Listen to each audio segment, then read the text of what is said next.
तो type number 2 आपका क्या कहता है? टाइप नंबर 2 कहता है ओपन डाइस। ठीक है, ओपन डाइस का फंडा ये कहता है कि अभी तक डाइस था शर्मीला सा, सकुचाया सा, ठीक है, उसके बाद पता नहीं क्या हुआ ऐसा कि डाइस भैया शर्मा तो खैर अभी भी रहा है, लेकिन उसने क्या कहा? आज फिर जीने की तमन्ना, आज फिर मरने का इरादा है ना। तो भैया उसने क्या किया? अपने सारे पंखों को फैला दिया। और बाबू सारे पंखों को फैला दिया तो हमें करना क्या है? हमें इस तरह का फॉर्मेट दिया जाएगा, आपको दोबारा से इसको क्लोज करना है, दोबारा से क्लोज करके डाइस बनाना है, और जब दोबारा से क्लोज करके उसको आप फिर से उसी तरह से फॉर्म में आप लेके आ जाएंगे। फिर उसके बाद दिए गए 4 ऑप्शन में से आपको पता करना पड़ेगा कि भैया किसका अपोजिट क्या होगा। तो करना क्या है? बहुत ध्यान समझिएगा, ठीक है भाई। हमें करना क्या है? बहुत ध्यान समझिएगा कि जब भी कभी आपको अपोजिट सरफेस निकालना पड़े तो हमेशा कंसेप्ट को दिमाग में बैठा लीजिए।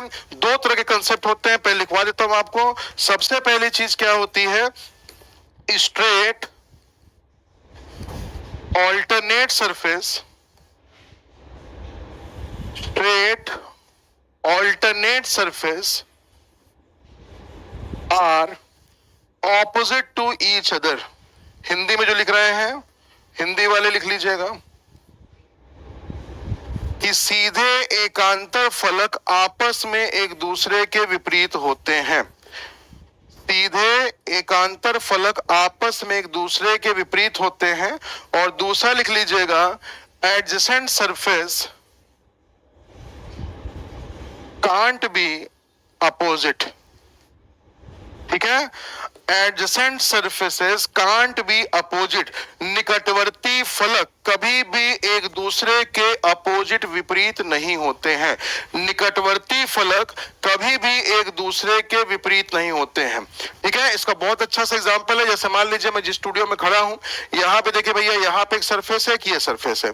अगर मैं इन दोनों सरफेस की बात करें तो देखिए दोनों ही क्या है? आपस में अपोजिट है। ठीक है, और अगर ये दोनों ही सरफेस आपस में अपोजिट है तो देखिए इधर सामने से इनके बीच में एक ही सरफेस है, इधर सामने इनके बीच में एक ही सरफेस है, इधर सामने इनके बीच में ऊपर का सरफेस है, इधर सामने इनके बीच में एक ही सरफेस है। इसका मतलब यह है कि किसी भी 2 अपोजिट सरफेस को अगर आप देखेंगे तो डेफिनेटली सर उनके बीच में सिर्फ एक ही सरफेस आएगा, तभी समझ लीजिएगा कि उनको हम क्या बोलते हैं? आपस में अपोजिट बोलते हैं, पहली चीज। दूसरा, अब जैसे मान लीजिए ये सरफेस आपको दिख रहा है, तो इस सरफेस के एडजेसेंट में, इसके एडजेसेंट में ये है, इसके एडजेसेंट में सामने है, इसके एडजेसेंट में ये वाला साइड है, इसके एडजेसेंट में नीचे वाला साइड है। तो इसके एडजेसेंट सरफेस के, इस सरफेस के निकटवर्ती फलकों में ये और जो सरफेस है, तो ये कभी अपोजिट नहीं हो सकते। इसका मतलब डेफिनेटली सर इसका अपोजिट हमेशा सामने वाला पार्ट होगा। बोलिए क्लियर फंडा? बोलिए भाई, सही है।